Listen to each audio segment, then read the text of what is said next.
Ôi con nuôi làm mà ơi đòn bay buôn màu con mà ngồi đòn tại mà phi phi bên pha bên mặt tiêu chặt lại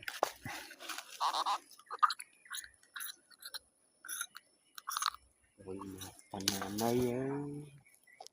mò mày mò tiền rồi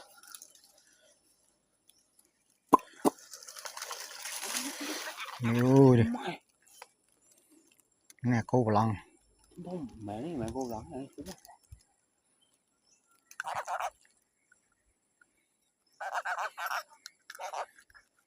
ngọc ngẹ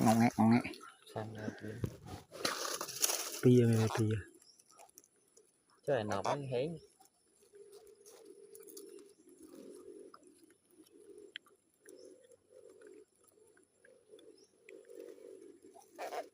người mấy à cậu trai ngay đủ bay buôn luôn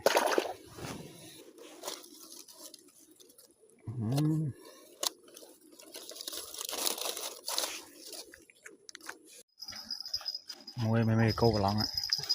nặng á cô đỏ luôn ơi